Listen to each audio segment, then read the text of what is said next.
ये आकाशवाणी है। सतत विकास की कहानी कहे जिंदगी, एक सतत विकास की कहानी कहे जिंदगी, सिर्फ चले ही नहीं चलती भी रहे जिंदगी, सिर्फ चले ही नहीं प्रगति पथ पर चले जिंदगी, एक सतत विकास की कहानी कहे जिंदगी। चलती रहे जिंदगी प्रस्तुत है आकाशवाणी और विज्ञान प्रसार के संयुक्त प्रयास से तैयार सतत विकास की आपदाओं की समझ और प्रबंधन पर आधारित विज्ञान धारावाहिक चलती रहे जिंदगी की 28वीं कड़ी, ग्रीन हाउस गैसें और उत्सर्जन दर में कमी।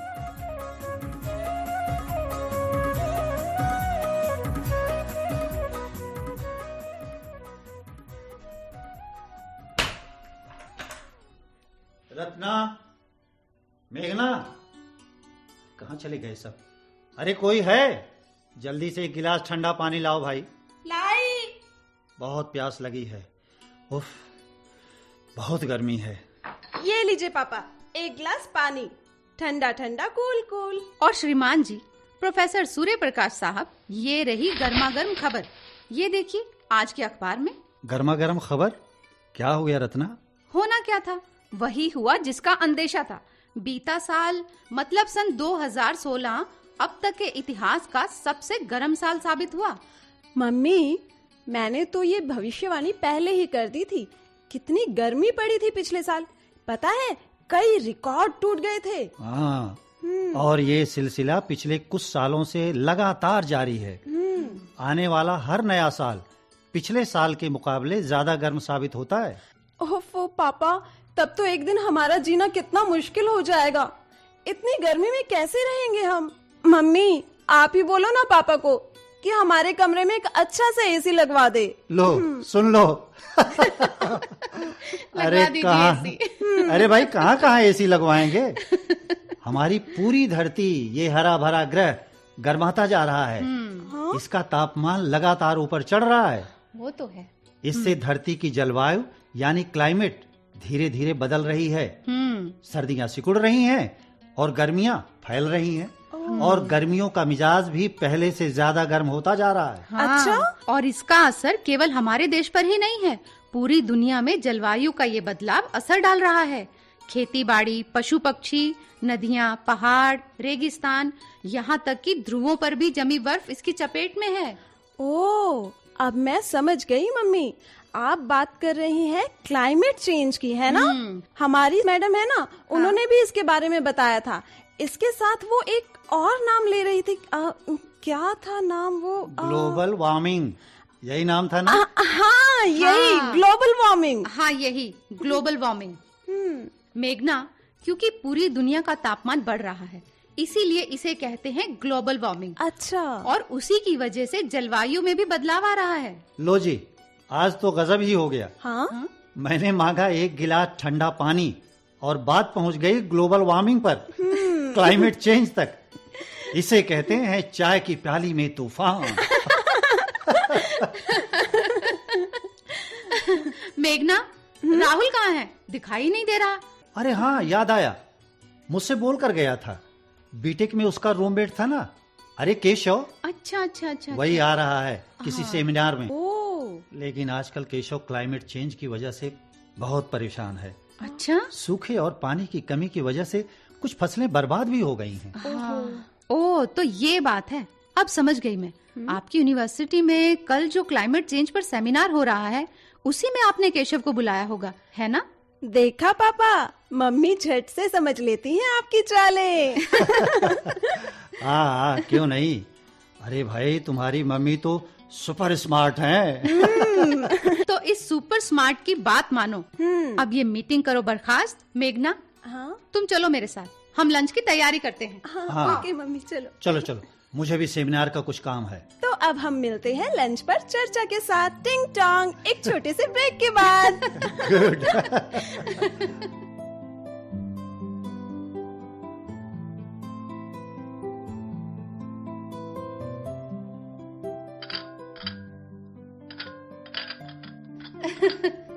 भाई हंसी मजाक तो बहुत हो गया, अब मुद्दे की बात पर आते हैं। हाँ तो बताओ ना केशव भैया को आज का मेन्यू। कड़ी चावल है और अरे मेघना, मुद्दे की बात का मतलब लंच नहीं है। क्यों आंटी, सही कहा ना? हाँ केशव, बिल्कुल सही। लेकिन मेघना के लिए तो बस खाना पीना ही सब कुछ है। हाँ? इसे तो सपने में भी रसगुल्ले की प्लेटें दिखाई देती है। बिल्कुल सही कहा। देखो ना सब चिढ़ा रहे हैं मुझे। राहुल, वैसे सच्ची बात तो ये है कि जलवायु परिवर्तन का सबसे ज्यादा असर हमारे खान पान की व्यवस्था या कहें खाद्य सुरक्षा पर पड़ने वाला है, क्योंकि खेती का, पैदावार का जलवायु से सीधा रिश्ता है। हाँ पापा, ये बात तो है, क्योंकि ठंडी जलवायु से अलग फसलें होती हैं और गर्म जलवायु से अलग। लेकिन अब ठंडे इलाकों में भी तापमान बढ़ने लगा है, जिससे खेती में परेशानी हो रही है, फसलों की पैदावार घट रही है। इसके अलावा बेमौसमी बारिश, ओला पाला, सूखा, बाढ़, आंधी, तूफान वगैरह भी आजकल जब के तबाह धमकते हैं और फसलों को नुकसान पहुंचाते हैं। यही तो मेरी सबसे बड़ी समस्या है। केशव भैया, हाँ, मेरी भी एक समस्या है। क्या? प्लीज वो भी तो सुनो ना। हाँ हाँ, सुनाओ सुनाओ, इरशाद इरशाद। अरे शेर नहीं सुनाने जा रही है। एक्चुअली मेरी समझ में ये नहीं आ रहा है कि आखिर तापमान कितना बढ़ गया है जो इतनी सारी मुसीबतें एक साथ आ रही हैं। मैं बताता हूँ। बताइए। मेघना, जी पापा। सन 1880 के बाद से अब तक धरती का तापमान 0.8 डिग्री सेल्सियस बढ़ गया है और एक भविष्य। मिनट पापा, बस इत्तू सा? अरे इतू सही था। और इतनी सारी आफतें। अपने शहर में तो तापमान कभी कभी अचानक 5-6 डिग्री ऊपर चढ़ जाता है लो, और कभी गिर भी जाता है। बस थोड़ी सी गर्मी या थोड़ी सी सर्दी बढ़ती है और तो कुछ नहीं ना। मेघना, हाँ। जो बात तुम कह रही हो ना वो सच है, लेकिन वो बात तो है मौसम की, जो किसी एक शहर, क्षेत्र या देश की हो सकती है। लेकिन हम बात कर रहे हैं जलवायु की, और वो भी पूरी धरती की जलवायु की। हाँ, समझ में आया कि नहीं? और जिस तापमान में घटत बढ़त का जिक्र हो रहा है वो पूरी धरती का औसत तापमान है। इसलिए उसमें थोड़ा सा हेर फेर भी भारी मायने रखता है। हाँ। और हाँ पापा, मुझे याद आया, मैंने पढ़ा था कि धरती का औसत तापमान केवल 1 या 2 डिग्री सेल्सियस कम होने से धरती पर हिमयुग आ गया था। सब जगह बर्फ जम गई। पता है राहुल? हाँ। लगभग 20,000 साल पहले। 20,000 साल पहले? हाँ, 20,000 साल। जब 20,000 साल पहले जब तापमान 5 डिग्री सेल्सियस तक गिर गया था, तो पूरा उत्तरी भारत बर्फ की मोटी चादर से ढक गया था। हाँ, त्राही त्राही मच गई थी चारों तरफ। ओहो, मतलब जब तापमान गिरने से इतना कुछ हो गया, तो तापमान बढ़ने से भी तो बहुत कुछ हो सकता है। बिल्कुल हो सकता है। जो केशव भैया भी कह रहे थे, त्राही त्राही मच सकती है। त्राही त्राही। तो मेघना, जी पापा। अब तुम्हें ये भी जान लेना चाहिए कि तापमान किस हद तक बढ़ने की संभावना जताई जा रही है। हाँ? तो बताइए ना पापा, मैं भी यही पूछने वाली थी। मेघना, जी पापा। बहुत से अध्ययनों और अनुमानों से पता लगा है कि 21वीं शताब्दी तक धरती का औसत तापमान 2 से 6 सेल्सियस तक बढ़ सकता है। पापा, इसका क्या मतलब? 2 डिग्री भी और 6 डिग्री भी? ये तो बहुत बड़ा अंतर हो गया ना। बड़ा अंतर हो गया। देख, मैं समझाता हूँ तुझे। मतलब इसका मतलब ये है कि अगर हम सुधर गए तो 2 डिग्री, और नहीं सुधरे तो अपनी करतूतें जारी रखे तो 6 डिग्री का कहर। तो भैया सब लोग सुधर जाओ, नहीं तो खैर नहीं। हाँ, ये बात तो सुलह आने सही है। बढ़ती गर्मी और लू का प्रकोप तो एक बात है, इसके अलावा और भी बहुत कुछ है जो हमें बार बार चेतावनी दे रहा है। सुधर जाओ वरना। वरना क्या पापा? वरना हमें बार बार बड़े बड़े समुद्री तूफान झेलने होंगे। हाँ? विशाल अंधड़ सहने होंगे, जिनसे तबाही होगी, जान माल को भारी नुकसान पहुंचेगा। ऐसा सच में होगा क्या? हो सकता है। अंकल, एक बात और है। क्या? इससे देश के ठंडे इलाकों में भी अक्सर लू चलने लगती है, बाढ़ आ जाती है, ऐसी मुसीबत आ जाती है जो यहाँ के लोगों ने कभी नहीं देखी। हाँ, ये बात तो है। बिल्कुल। और अगर इसी बात को दुनिया के नक्शे पर देखें तो ठंडे देशों में भी लू चलने लगी है। वहाँ के लोग और सरकारें इस बदलाव से परेशान हैं, चिंता में हैं। हाँ, वही तो पापा, वो तो होंगे ही। वहाँ मुसीबत एकाएक जो आधम की है, आराम से ठंडे ठंडे कूल बैठे थे और अचानक से लू के थपेड़ों ने हमला कर दिया। बिल्कुल सही कहा। लेकिन मम्मी, हाँ बेटा, मैं सोच रही हूँ कि गर्मी ऐसे ही बढ़ती रही तो बर्फ की हालत तो एकदम पतली ही हो जाएगी। बिल्कुल तुम्हारी तरह। और जैसे ही फ्रिज से बर्फ निकाली कि झट से पिघल गई। फुल। नहीं नहीं मेघना, इतनी जल्दी ऐसा कुछ नहीं होने वाला। लेकिन हाँ, बढ़ते तापमान के कारण दुनिया भर में जमी बर्फ तेजी से पिघल रही है। ओह, हाँ, पहाड़ों पर बसे ग्लेशियर सिकुड़ रहे हैं, ध्रुवों पर जमी बर्फ पिघल रही है। इससे कई खतरे पैदा हो गए हैं। आंटी, हाँ, अब बस और नहीं प्लीज। हाँ, क्या हुआ? अब लंच कर लेते हैं। लगता है भूख लगी है। बहुत तेज लग रही है और फिर सेमिनार में भी तो जाना है। हाँ हाँ जरूर। चलो सब वहीं डाइनिंग टेबल पर बैठते हैं, वहीं जमाते हैं बापू के बैठे। और करते हैं चर्चा जिस पर कुछ नहीं होता खर्चा। बैठो, ये लो मेघना, प्लेट पकड़ाओ। आंटी बस थोड़ी सी कड़ी और दे दीजिए बस। लो माँ ना। प्लीज एक रोटी देना माँ। अरे 2 लो, पकड़ो। बोलते समय डकार आएगी। थोड़ा खाओ। हाँ, वाह आंटी वाह, आपके हाथों के कड़ी चावल का स्वाद बिल्कुल नहीं बदला। वैसे क्या वैसा ही शानदार। वाह, जैसे कई साल पहले हुआ करता था। बहुत टेस्टी है। हाँ माँ, पर आपके खाने पर जलवायु परिवर्तन का कोई असर नहीं पड़ा। मेघना पानी देना। लेकिन राहुल। हाँ पापा। अरे खाते रहो, मेरी बात भी तो सुनते रहो। जलवायु परिवर्तन का असर इस पानी पर पड़ने वाला है, जिससे हम सब प्यास बुझा रहे हैं। अच्छा, हाँ, वो कैसे? मैं बताता हूँ, सब लोग ध्यान से सुनो। मेघना जी पापा। अभी शुरुआती दौर में नदियों में ज्यादा पानी आएगा, जिससे बाढ़ आएगी, तबाही मचेगी। क्या कहा? हाँ, तबाही? बिल्कुल। लेकिन कई दशकों बाद ग्लेशियर इतने सिकुड़ जाएंगे, बर्फ इतनी कम हो जाएगी कि नदियों को पानी मिलना दूभर हो जाएगा। इससे नदियां धीरे धीरे सब सूख सकती हैं। बस ये समझो कि पानी का अकाल पड़ सकता है। अंकल, आपने तो डरा ही दिया। लेकिन अंकल, क्या ये ग्लेशियर्स सचमुच तेजी से सिकुड़ रहे हैं? बिल्कुल केशव, कई अंतर्राष्ट्रीय अध्ययनों से दुनिया भर के ग्लेशियरों के सिकुड़ने की बात सामने आई है। इंडीज, एल्प्स, हिमालय, सभी पहाड़ों के ग्लेशियर सिकुड़ने की दर लगातार बढ़ रही है। सच में मम्मा? अब ये पिछले दशक के मुकाबले दुगनी दर से पिघल रहे हैं।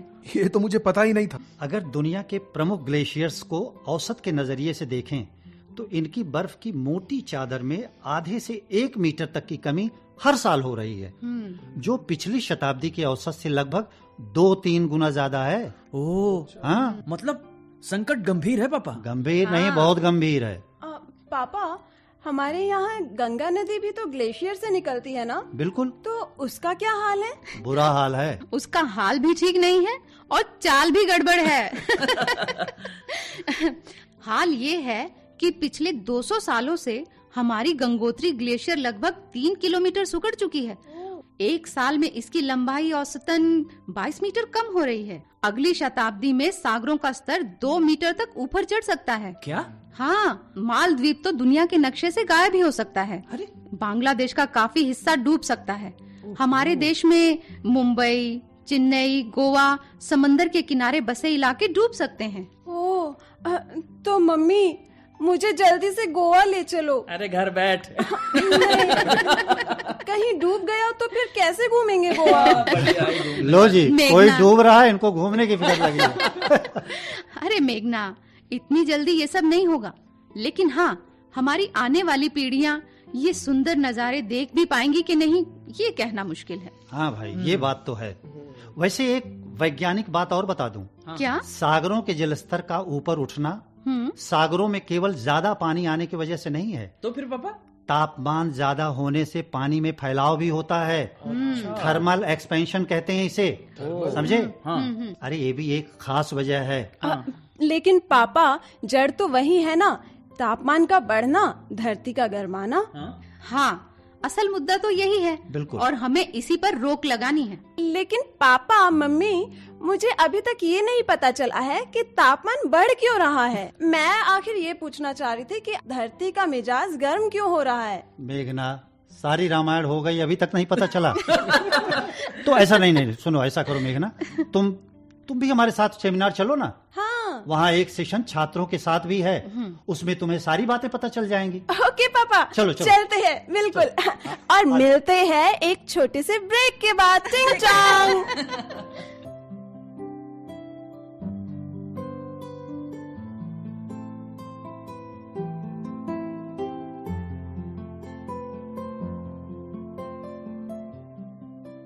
अच्छा कीजिए, आप लोग चाय आने वाली है। अच्छा पापा मैं कहाँ बैठूं?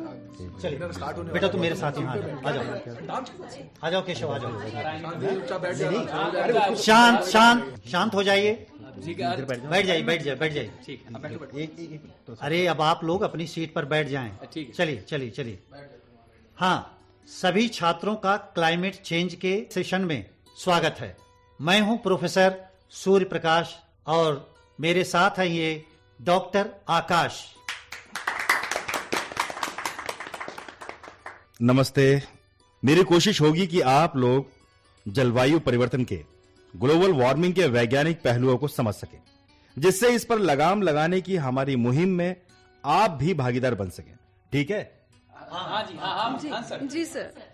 आप लोग अपने सवाल बिना किसी हिचक के, बिना किसी संकोच के हमसे पूछ सकते हैं। डॉक्टर आकाश जी, आप कुछ कहना चाहते हैं? हाँ जरूर। प्लीज। देखिए, शुरुआत में मैं आपको बता दूं कि धरती का तापमान ऊपर चढ़ने की मुख्य वजह ग्रीन हाउस प्रभाव है, जो लगातार गहराता जा रहा है। अब सवाल यह है कि ग्रीन हाउस क्या होता है? किसी ने देखा है? कोई बताएगा? सर मैं बताती हूँ। ग्रीन हाउस एक बड़ा सा कमरा या हॉल होता है जिसकी दीवारें और छत कांच की या प्लास्टिक से बनी होती हैं और इसके अंदर तरह तरह के पौधे उगाए जाते हैं। शाबाश। Thank you sir. बहुत अच्छे, बिल्कुल ठीक बताया तुमने। तो तालियां हो जाएं मेघना के लिए।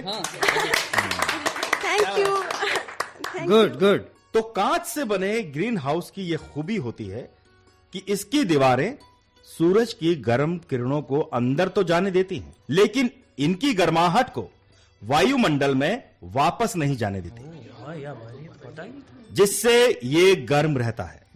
अगर ग्रीन हाउस ज्यादा गर्म हो जाए और उसे ठंडा करना हो तो इसके सभी दरवाजे खोलने पड़ते हैं या फिर एग्जॉस्ट फैन चलाना पड़ता है। और हाँ, और हमारी धरती में भी ग्रीन हाउस जैसा ही होता है। सूरज की गर्म किरणें धरती की सतह से टकराकर इसे गर्म कर रही हैं, लेकिन इसकी गर्माहट हमारे वायुमंडल से पूरी तरह बाहर नहीं जा पा रही है, इसीलिए धरती गर्म होती जा रही है। मतलब ये कि हमारी धरती ग्रीन हाउस बन गई है।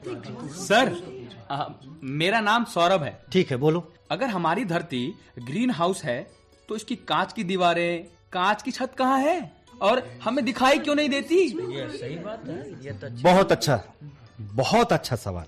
देखो सौरभ, बिल्कुल ठीक सोचा तुमने। धरती के चारों ओर कांच की दीवार नहीं है, लेकिन ये काम कुछ गैसेस करती हैं। गैसेस? हाँ, जैसे carbon dioxide, methane, nitrate oxide, ozone, chlorofluoro carbons, पानी की भाप वगैरह। इनकी एक मोटी चादर सी बनी हुई है जो कांच की दीवार जैसा काम करती है। हाँ सर, समझ गया सर। सर, इसका मतलब ये कि सूरज की गर्मी को अंदर आने देती है लेकिन बाहर नहीं जाने देती। बिल्कुल ठीक कहा मेघना, ऐसा ही है। लेकिन ऐसा भी नहीं कि सारी गर्मी अंदर रह जाती है, काफी कुछ बाहर भी निकल जाती है। ओह। लेकिन हाल के वर्षों में अंदर रह जाने वाली गर्मी की मात्रा धीरे धीरे बढ़ती जा रही है। अच्छा। इसीलिए धरती की गर्माहट भी धीरे धीरे जोर पकड़ रही है। सर, आपकी बातों से मुझे ऐसा लग रहा है कि ग्रीन हाउस प्रभाव तो पहले से था, लेकिन इसमें आए बदलाव की वजह से परेशानी हो रही है।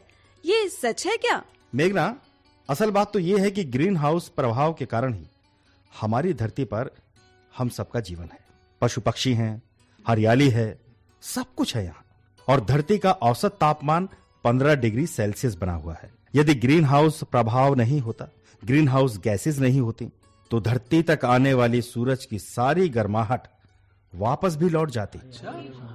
हाँ, और चंद्रमा की तरह धरती के रात वाले भाग में इतनी ठंडक हो जाती कि जीवन का बने रहना असंभव हो जाता। और जानते हैं आप लोग, धरती भी वीरान रह जाती। सच्ची ऐसा हो जाता तो अब तो हमें ग्रीन हाउस गैसेस का धन्यवाद करना चाहिए सर। बिल्कुल सही कह रहे हो सौरभ, हमें धन्यवाद करना चाहिए। लेकिन एक जानी मानी और सच्ची बात यह भी है कि अधिकता किसी भी चीज की अच्छी नहीं होती। जी सर। अगर ग्रीन हाउस गैसेस की मात्रा इसी तरह बढ़ती रही, एक दिन धरती इतनी गर्म हो जाएगी कि यहाँ जीवन ही समाप्त हो जाएगा। हाँ, हमारी हंसती खिलखिलाती धरती अपने पड़ोसी शुक्र ग्रह की तरह वीरान हो सकती है। तुम लोगों को बता दें कि शुक्र ग्रह की सतह का तापमान लगभग 450 डिग्री सेल्सियस है। 450? हाँ, 450 डिग्री सेल्सियस। सर, आपने कई ग्रीन हाउस गैसेस का नाम लिया था, तो क्या हमारी धरती को गर्माने में ये सभी गैसेस मिलकर एकजुट होकर काम करती है? मैं पूछना चाह रही थी कि कोई कम या ज्यादा। हाँ सर, बताइए सर। मेघना, धरती को गर्माने में सबसे अहम भूमिका कार्बन डाइऑक्साइड की है। बिल्कुल, आंकड़ों में बात करें तो 75% जिम्मेदारी इसी की है। इसके बाद नंबर आता है मीथेन का, जिसकी भागीदारी 14% आंकी गई है। नाइट्रेट्स ऑक्साइड 8% योगदान देती है और फ्लोरोकार्बन्स की जिम्मेदारी केवल 1% बनती है। तो इस हिसाब से कार्बन डाइऑक्साइड सबसे बड़ी दोषी है। जी सर। सर, तो इसका मतलब ये हुआ कि अगर कार्बन डाइऑक्साइड को काबू में कर लिया जाए तो हमारी समस्या खत्म हो सकती है। अब जानने समझने की बात यह है कि हवा में इस नुकसानदायक गैस की मात्रा क्यों बढ़ती जा रही है। क्यों? क्या हम इसके स्रोत पर कुछ रोक लगा सकते हैं या नहीं? हाँ प्रोफेसर साहब, ये जानना बहुत जरूरी है। अब देखिए, आंकड़े बताते हैं कि वातावरण में सबसे ज्यादा कार्बन डाइऑक्साइड जीवाश्म ईंधनों को जलाने से घुलती है। जैसे पेट्रोल, डीजल, कोयला, एलपीजी और लकड़ी वगैरह। औद्योगिकरण और शहरीकरण बढ़ने के कारण ऊर्जा की मांग बढ़ती जा रही है, इसीलिए इन ईंधनों की खपत भी बढ़ती जा रही है।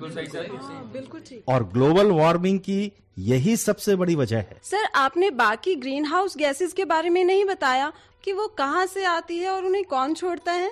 सुनो, मैं बताता हूँ। जी, ध्यान से सुनो।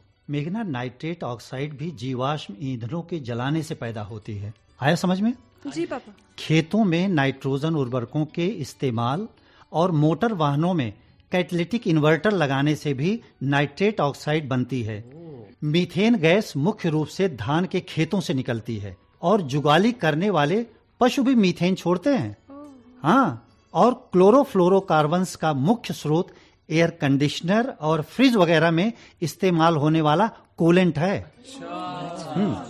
एक बात और, मैं ये कहना चाहूंगा कि इन सब ग्रीन हाउस गैसेस के बारे में जानने के बाद भी मैं तो यही कहूंगा कि हमें सबसे पहले और सबसे ज्यादा ताकत से कार्बन डाइऑक्साइड पर रोक लगानी है, क्योंकि इसकी मात्रा लगातार बढ़ती जा रही है। इस समय वायुमंडल में इसकी मात्रा पता है कितनी है? कितनी सर? 405 ppm। आप लोग ppm तो समझते हो ना? हाँ सर, ppm माने पार्ट पर मिलियन। सर, हम इसे 10 लाख भाग में 1 भाग भी कह सकते हैं। बिल्कुल ठीक, शाबाश। तो अब ये भी जान लो कि इस 405 ppm को हम लगभग 0.04% भी कह सकते हैं। लेकिन हवा में कार्बन डाइऑक्साइड बढ़ने की दर चिंता पैदा करती है। सन 1970 से 2000 तक इसकी मात्रा लगभग 1.5 ppm सालाना की दर से बढ़ती रही। इसके बाद ये 2 ppm से ऊपर निकल गई और अब 3 ppm से ऊपर निकल रही है, जो हमारे लिए बेहद खतरनाक हो सकती है। एक अनुमान बताता है कि अगर हम जीवाश्म ईंधनों का इस्तेमाल इसी तरह धड़ल्ले से करते रहे तो बहुत जल्दी सन 2035 तक धरती के तापमान में 2 डिग्री सेल्सियस तक की बढ़ोतरी हो सकती है। बिल्कुल, जिसके नतीजे खतरनाक और तबाही मचाने वाले हो सकते हैं। सर, ये ग्रीन हाउस गैसें अपने आप में वातावरण में घुल मिलकर खत्म क्यों नहीं हो जाती, या हमारी धरती के वायुमंडल से बाहर ही निकल जाए? काश ऐसा होता, लेकिन ऐसा है नहीं। कार्बन डाइऑक्साइड और अन्य ग्रीन हाउस गैसेज वातावरण में लंबे समय तक बनी रहती हैं और धरती को गर्माती रहती हैं।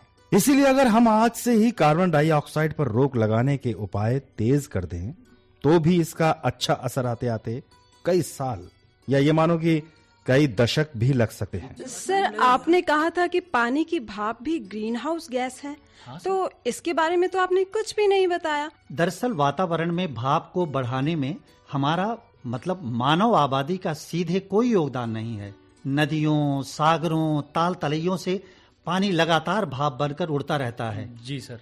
जिसे हम रोक नहीं सकते। लेकिन हाँ, ग्रीन हाउस प्रभाव के कारण धरती गर्माने से पानी के भाप बनने की दर में तेजी आ रही है। तो अगर हम कार्बन डाइऑक्साइड पर लगाम लगाकर ग्लोबल वार्मिंग को कमजोर करेंगे, तो भाप वाली समस्या भी अपने आप काबू में आ जाएगी।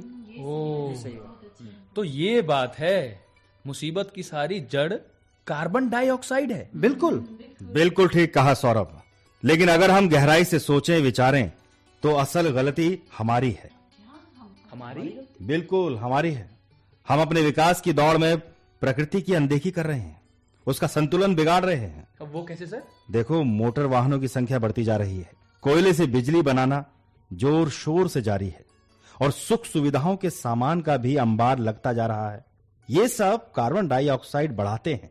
तो कार्बन डाइऑक्साइड को दोष देने की बजाय हमें सुधरना होगा। जी सर, बिल्कुल सही कह रहे हैं आप। तो इसी के साथ अब हम इस सेशन को यहीं संपन्न करते हैं। धन्यवाद sir. Thank you so much sir. Okay sir, चलिए आइए।